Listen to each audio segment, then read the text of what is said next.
If you click this video, you might want to ask me, why do I need to know about precious metals and commodities when I can just 10x my money with AMC stocks? If that's the case, you might not want to watch this video. There are actually a lot of reasons as to why understanding commodities is important. First of all, commodities help us understand the overall market cycle and states of certain industries. For instance, in the case of nickel, copper, zinc, and other industrial metals, the price action differs depending on the market cycle, and certain metals are sensitive to and heavily affected by certain industries. Popular commodities like gold and oil's price action reflects the overall market trend and sentiment. So with that information in mind, we're capable of looking at the stock market from a different angle. Secondly, understanding commodities gives you a huge advantage in terms of portfolio management. We'll take a closer look at the first reason later, so let's dive right into how understanding commodities can help you with your overall portfolio. First of all, how well you have invested over a course of period isn't determined simply by your profit percentage. That's a very one-dimensional way of approaching things. I've mentioned the concept of Sharpe ratios several times in my other videos, but basically this is the value you get when you divide your profit percentage by the volatility. So if we look at the performance of two investors through this graph right here, while their ultimate profit percentage is relatively similar, the investor's performance marked in red had a steady increase in his net worth, whereas the investor in blue had a rather shaky ride up. Now, what kind of investor would you like to be? The answer, of course, should be the investor in red. The investor's performance in red has a much higher Sharpe ratio. Since the Sharpe ratio is a financial metric that divides the return by volatility, the red investor's performance obviously has a higher Sharpe ratio. And if I asked you how you could easily increase your Sharpe ratio, would you know how to answer that question? The easiest way to increase your Sharpe ratio is simply to diversify. And the easiest way to diversify for retail traders and investors is to look at the correlation between certain assets. So here we have three cases of correlation: positive, negative, and no correlation. In the case of positively correlated assets, when the return of one asset is high, the return of another asset is also high.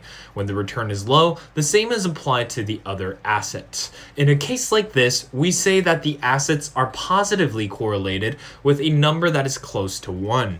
The case in the middle is completely different. When the return of one asset is high, the return of the other asset is low, and vice versa. Cases like these are negatively correlated assets, or assets that move in opposite directions, simply put. So if you think about how you would design your portfolio, having a portfolio full of positively correlated assets is meaningless because they'd all move up or down in the same direction anyway. The more the assets are negatively correlated, the better. Here's a chart that better explains what I am saying. Let's say that there is a red stock and a blue stock. If these stocks move in the same direction, like in the diagram on the left-hand side, diversifying within these two assets is meaningless because their price action is relatively similar. On the right-hand side, however, is a better diversified portfolio with the assets that have negative correlations. As demonstrated by the green line, the moves up and down cancel each other out, reducing the overall volatility of the portfolio, and with reduced volatility, we can increase the Sharpe ratio. Now, technically speaking, the diagram isn't completely correct, but just try to grasp the overall picture here. Correlations are defined by time periods. We can look at how certain assets moved in the same or different directions throughout a period of, let's say, 6 months or a year, for instance.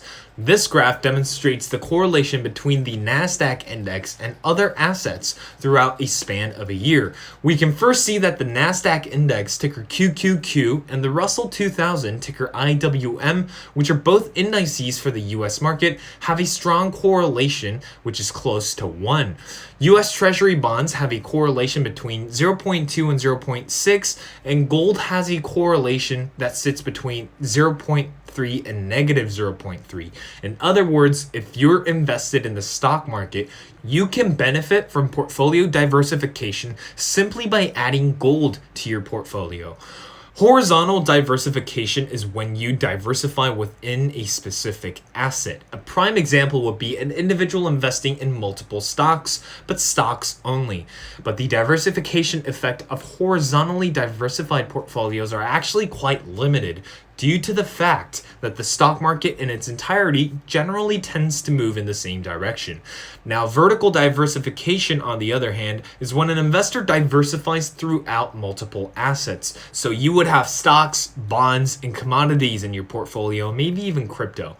Of course, there are limitations to using the concept of correlations in portfolio diversification, so it's not commonly used in the institutional level, but this is definitely something that retail investors like myself can also easily benefit from.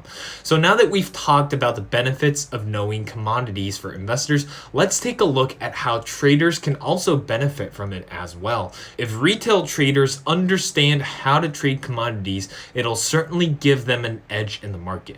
Let's say that you're a retail trader and that you think that the stock market index is going to move up, so you long the index futures. You're basically betting that the market is going to move up. Then you look at another asset that has a high positive correlation with the stock market index and pick one that you think is going to trend down based on fundamentals or technical analysis or whatever you think might be the reason, and you short it. Since these two assets have been moving in a similar direction recently, longing one and shorting the other will cancel out each other's moves to a certain point. And given that you have made the right bet, you can profit from the spread that has been created from the two positions. Or, using the same logic, you can find assets that are inversely or negatively correlated and long an asset that you think will go up. This way, by longing two assets that move in opposite directions, you have established a spread in your position. So after you establish your position for the second asset, you repeat the same process for your third position and continue doing so until you have at least 5 to 6 positions. And once you've established enough positions, and given that your perspective and hypothesis does indeed have a slight edge in probability, you can continue to stack that probabilistic edge by establishing multiple positions. So instead of simply betting on whether one asset will move up or down, doing this will massively improve your risk-adjusted return. But in order to do so, you obviously have to know and understand a variety of assets first. A lot of people ask me what they should do when they sell their stocks, but the price keeps moving upwards. Should they open a new position above their selling price even when the risk-reward ratio is terrible? The answer is actually pretty simple. Just don't trade stocks. Then you might ask, how the hell you're not supposed to trade stocks and expect to make money? The fact of the matter is, you need patience to simply not trade stocks when you have determined that the market is overbought. Making money and multiplying your net worth simply by clicking a few times is technically something that is not natural. Keeping your money in the form of cash in your deposit account is what's considered a natural state. But during bull runs like these, everyone thinks that making money through stocks is normal, and you're an idiot for keeping your money in the form of cash. They get impatient at the fact that everyone else looks like they're making money with stocks, and they feel left out. And because of that, they make imprudent investing and trading decisions of entering at a point with poor risk-reward ratio. One of the only advantages that retail investors have over institutional investors is the fact that they can simply trade and invest whenever they want. Institutional investors have an obligation to consistently trade and invest because they're leveraging their investors' money. Retail investors, on the other hand, can afford to wait. The only problem is that we can't figure out when the right time to buy will come.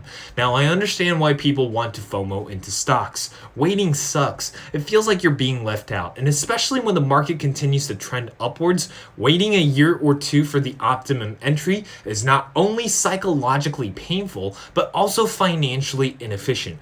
But that is only if you trade stocks and stocks only. If you understand and know how to trade other assets like commodities, there are opportunities that you can chase when you're not trading stocks. If you think stocks are overvalued, there's a chance for you to move on to gold, silver, oil, or even industrial metals. You can take a look at multiple assets and find one that has a good risk-reward ratio right now. This is sort of like playing poker online.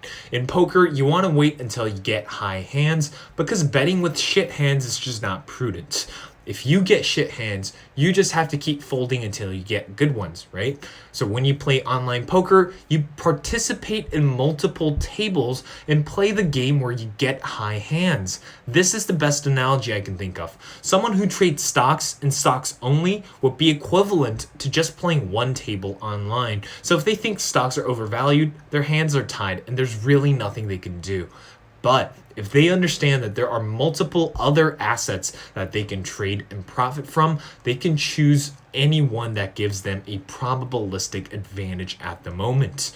Trading can be extremely addictive, and I know the feeling you get when you take profits. You immediately want to enter another position and compound your money, but that's when you normally see losses because you enter at a suboptimal price with poor risk reward. So if you have psychological difficulties in not trading, you can solve the problem structurally by trading other assets like commodities rather than buying overbought stocks. So that is it for today, guys. I hope this video was helpful in explaining why understanding commodities is important for both investors and traders. I'll be uploading other videos that go more in depth about each asset within the realm of commodities like gold, silver, and oil. If you like this video, make sure to smash the like button, subscribe for more quality content, and I'll see you guys in the next video.